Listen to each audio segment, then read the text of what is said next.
কেন আপনি কাফলা হতে পারছেন না? বর্তমান সময়ে এসে কিন্তু অনেকেই কাফলার সমস্যায় ভুগতেছেন।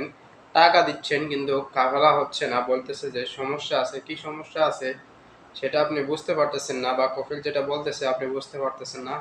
অনেকেই কিন্তু এই সময়ে এসে কাফেলা হতে পারছেন না। অনেক টাকা খরচ করেও কাফেলা হতে চাচ্ছেন না বা পারতেছেন না বা অনেক কফিলে বলতেছে যে ১৮,০০০ ৳২০,০০০ লাগবে তাহলে আপনার কাফেলা কমপ্লিট হবে। কিন্তু কি সমস্যা আপনি জানেন না। আসসালামু আলাইকুম। সবাই কেমন আছেন? আশা করি ভালো আছেন। আলহামদুলিল্লাহ আপনাদের দয়ায় আমিও ভালো আছি। বরাবরের মতো আমি আবারও আপনাদের মাঝে নতুন একটি ভিডিও নিয়ে চলে এসেছি। আজকের ভিডিওর টপিক হচ্ছে কেন আপনি কাফেলা হতে পারছেন না? বন্ধুরা, বর্তমানে সৌদি আরবে একরকম খরচ চলে এসেছে, সেটা হচ্ছে খরচের রসম, যেটা কিনা আপনার ইকামা যখন তৈরি করে তখন আপনার কফিল বা কোম্পানি আপনার ইকামাটা কন্ট্রাক্টে তৈরি করে যে আমার এই আমি ১ বছর অথবা ২ বছরের ইকামা যেই যত দিনের ইকামা করে যে আমি এতদিন পরে এই লোকটাকে আমি দেশে পাঠিয়ে দেব, একে আমি আর রাখবো না। তাই আমার এ পর্যন্ত ইকামা প্রয়োজন।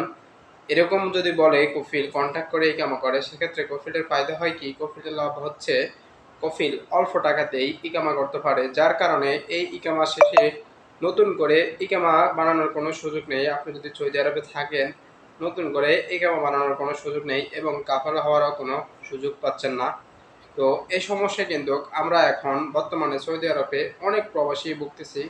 তো এখন কথা হচ্ছে যে এই সমস্যাটা আমরা কিভাবে দূর করব? এই সমস্যাটা আসলে সাময়িকভাবে দূর করার মতো কোনো রাস্তা নেই। তবে হ্যাঁ, আপনি যদি অতিরিক্ত টাকা দিয়ে কাফেলা হতে চান তাহলে কাফেলা হতে পারবেন অথবা ইকামা তৈরি করতে পারবেন। কিন্তু এটা অনেক টাকার প্রয়োজন এবং অনেক ঝামেলা। তো এরা কি বৈধভাবে দেশে যেতে পারবে? এই প্রশ্নটা অনেকে করেন।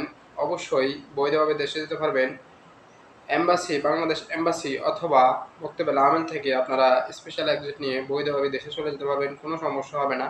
তবে আপনাদের এই খরচটা কিন্তু অবশ্যই আপনাদের আবশেরে অথবা তাওয়াক্কালনাতে দেখতে পাবেন না। তো আশা করি বুঝতে পারছেন কেন আপনি কাফেলা করতে পারছেন না। আর যদি না বুঝে থাকেন অবশ্যই ইনবক্স করবেন, আমি জানিয়ে দেব। আসসালামু আলাইকুম ওয়া রাহমাতুল্লাহ।